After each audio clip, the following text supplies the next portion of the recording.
You're listening to Science for Soundness, the podcast. This is not your usual podcast. This is a journey, and as with any journey, I don't know yet where this one is going.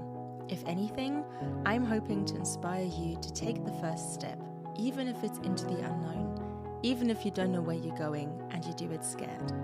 Hi, I'm Steffi. I'm an equine scientist and equine therapist.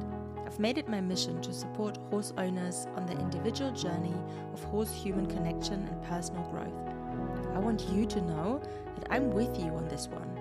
Think of me as a friendly voice, a reminder to stay the course, to keep going, keep listening to yourself and to your horse, even when the going gets tough. Let's do this. Hello and welcome back to the podcast. Today I want to talk about something that comes up in my work every now and then, and almost always from a place of overwhelm rather than bad intention. Most people who reach out, or a lot of people who reach out actually, are not looking for theory or philosophy. They are usually looking for help with their horse because something doesn't feel right anymore. They are unsure what to do next, what to do in a certain situation. They don't trust their instincts the way they used to. And some of them are scared of their horse or scared of what might happen if things continue the way they are going. And very often, what they ask for, sometimes very clearly and sometimes more indirectly, is correction. In Germany, we call this Korrekturberitt. And I translate this to in English to correction training, is where you take a horse in and correct something. So what they're asking for is correction. They want a certain behavior to stop, or they want something fixed that isn't going well. They want things to feel safe, predictable, and also manageable again. And I get that. And I want to say this right at the beginning.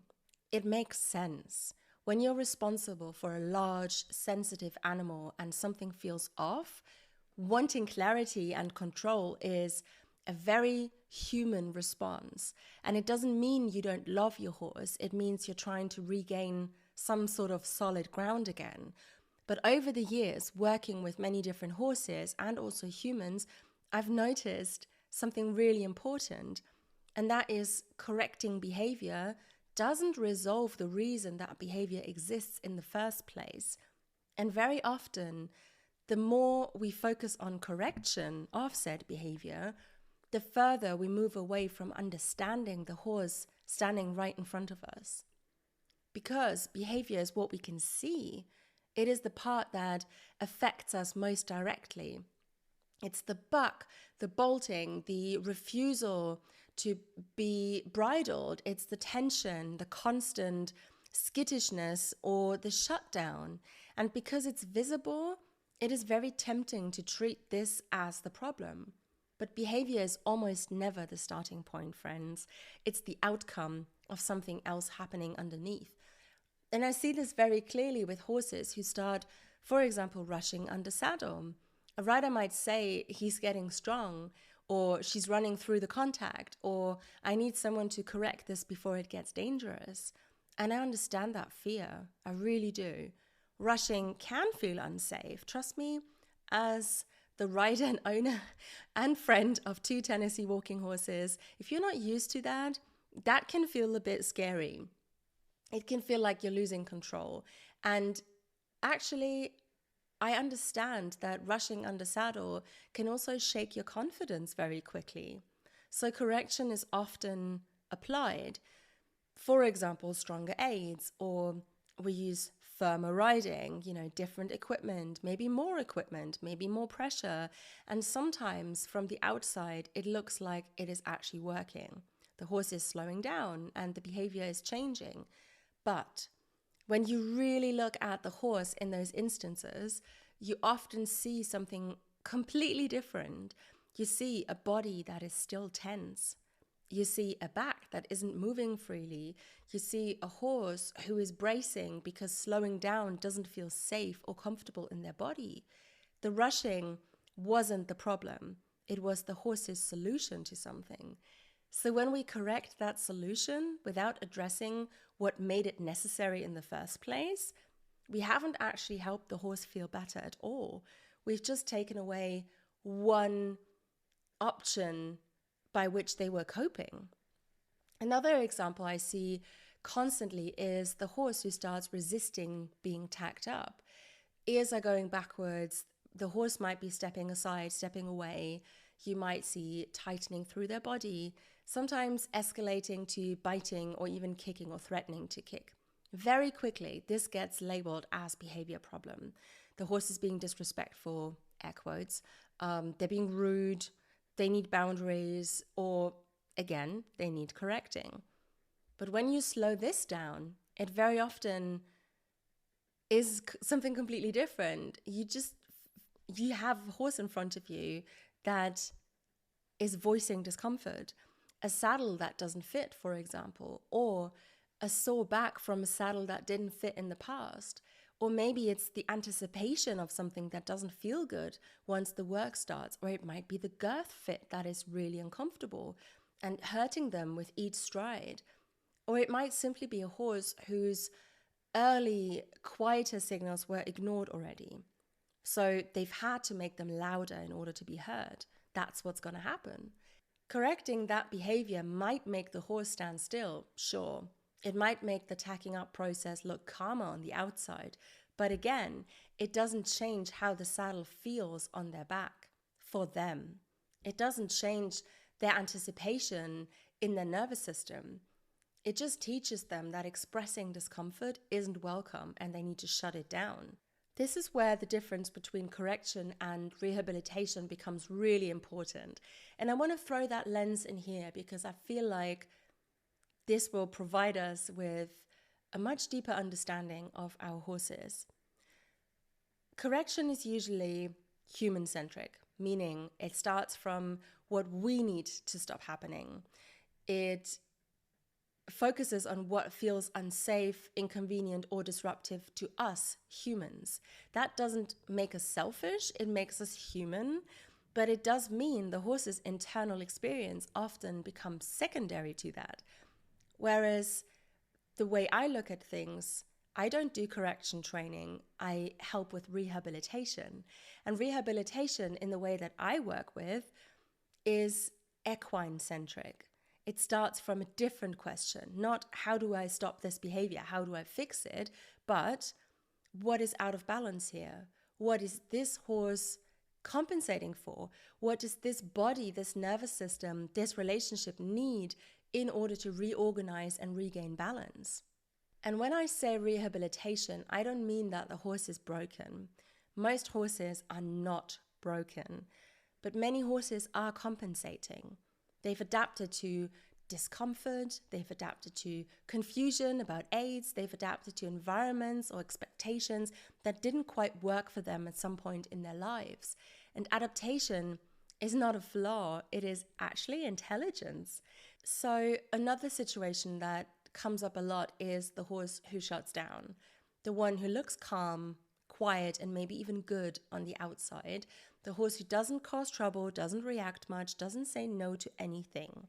These horses are often praised because they're bomb-proof, they're easy, they're reliable. Any person, any kid can do anything with them and they don't make waves. They're amazing.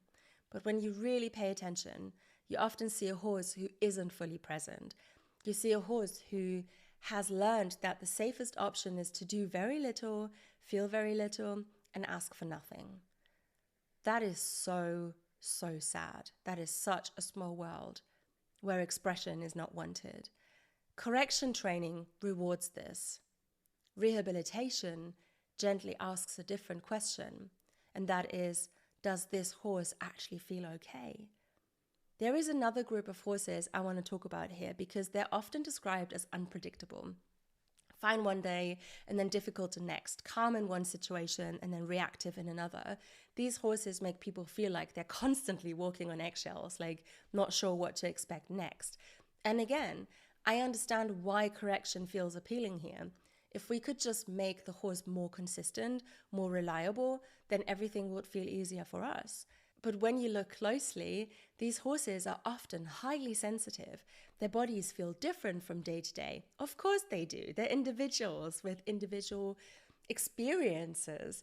Their nervous systems respond strongly to environment, to pressure, novelty, and also emotional states, including you, the humans. From the horse's perspective, their behavior makes complete sense moment by moment. They're responding to what they can handle right then. So correction then tries to iron that out, flatten that out. And rehabilitation asks whether the horse has enough internal and external support and capacity to actually be consistent. Loading is another classic example. A few things make people feel as stressed as a horse who won't load. There's usually time pressure because they have to be somewhere at a certain time. There are often people watching, and there is this strong sense that the horse should just walk on, because why wouldn't they? So the behavior gets framed as stubbornness or refusal, and then more pressure is applied. But from the horse's perspective, loading often means entering a narrow, unstable, wobbly, echoing space with no easy exit. And hesitation isn't defiance, it is just assessment. And some horses just need a little longer. And if you never practice, how are they supposed to learn? How are they supposed to build on this capacity? And again, correction focuses on getting the horse on, simple as. Whilst rehabilitation looks at why going on feels difficult in the first place. Maybe they struggle physically. Maybe it's emotionally or relationally. Maybe we need to look at all three of them or more. And yes, of course, you can correct the behavior and get the horse loaded, but that doesn't mean that the horse feels safer next time. So it's worth taking time and not looking through this lens of we have to fix something, and rather trying to support the horse. That's where I'm trying to get at. This pattern repeats itself everywhere, friends. It's mounting blocks, arena entrances, transitions from one gate to the next, new environments, being caught in the field for some horses. Things don't become problems, in air quotes, because horses are difficult. They become problems because the system doesn't have space for hesitation, for uncertainty, or for overload. What if they're constantly operating outside their window of tolerance and we never pay attention to that? How is that going to help? And this is where another layer comes in that I think we need to talk about more honestly in this context. When people are overwhelmed or scared, it's very easy to start looking for flaws in the horse. We might not even notice that we're doing it, but we start looking at them through this lens of this particular movement is wrong, or this reaction is a problem, or this horse is difficult, this horse is complicated. Usually we don't mean this in a harsh way, but we do label them. And we mean it practically. We're trying to identify what needs work, what needs to be worked on. I understand that. But looking for flaws in another being, another sentient being with a unique personality, with different moods on different days, especially one who cannot explain themselves in words, is not neutral. It instantly changes the relationship. It turns curiosity into evaluation, and also partnership into management, and even micromanagement. And horses feel this shift immediately. They feel when they're being listened to, and they also feel when they're being assessed and scanned for those flaws. I see this clearly in horses who have been passed from one trainer to another, each person trying to fix something different, the contact, the transitions, the attitude. And over time, the horse becomes less expressive, less trusting, and also, which I think is the saddest, less themselves. Not because they're being stubborn or difficult, but because they've learned that being an individual is causing the problem for them. And this is why when people come to me asking for correction training, I'm very clear about how I work. I don't correct horses. I don't take them in to be trained in order to be fixed. I work with them to restore balance and soundness in the fullest, wholest sense of the word. And yes, some people choose not to continue when they hear that, and I accept that. I know that they still love their horses, and I understand that rehabilitation is asking something different of the human, something that can potentially be much more difficult. It asks you to slow down when you want to actually have a quick relief. It asks you to put in the work when you are feeling tired and overwhelmed. And it asks you to stay curious when you want certainty. And you have to stay in this uncertainty for such a long time. It asks you to change conditions, not just behavior, because maybe the stable environment that you chose because it has amazing facilities for you as the human is not serving your horse in the way that they need in order to thrive. All of these things require a lot from the human. And for someone who is already overwhelmed or scared or worried, that can feel like too much. I want to say this clearly to anyone who's listening who feels stuck or unsure though. Feeling overwhelmed does not mean you are failing your horse. Feeling scared does not mean you're weak or you're not good with horses whatsoever. Feeling unsure does not mean your horse is wrong. It just means that something in the system needs understanding deeper. There is this huge difference between stopping a behavior and understanding it. One is about control and the other is about connection. And connection does not mean being permissive. It doesn't mean having no boundaries. And rehabilitation still involves structure. It still involves clarity, and it still involves responsibility. But the structure here supports the horse instead of overriding them. It puts the horse first, not the human's needs. And when we stop focusing on flaws and start looking at the context that we're in with our horses, something important changes, I feel. Horses become clearer. Their reactions start to make sense all of a sudden. Their limits become easier to see, and their needs become more visible as well, which is helping us with the work that we do. Very often, that is the moment people say, I feel like I'm finally meeting my horse again. Now I recognize them again. So instead of asking, how do I stop this behavior? I want to gently invite you to try a different question. How about asking, what is my horse responding to right now? What might they be trying to manage or protect in this moment? What might be out of balance that I haven't fully seen yet? And the thing is here, you don't need to have the answer straight away. Sometimes the answers pop up as we dive into the questions with the horses. You don't need to fix anything immediately. Just holding the question changes how you show up, I promise. And very often when we choose understanding over correction and relationship over flaw finding, we discover that there is a way forward that honors the horse and supports us too.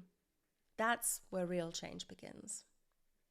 And I want to say one last thing before I finish this episode. If you're listening to this and you're feeling a quiet sense of recognition, if something in you is realizing that you want more of this sort of understanding, more connection, and find a different way of being with your horse, then you don't have to figure that out on your own. This way of working, this way of listening to horses and restoring balance rather than correcting behavior is what sits right at the heart of the Holistic Horsemanship Academy. It's not a method. It's not about fixing horses.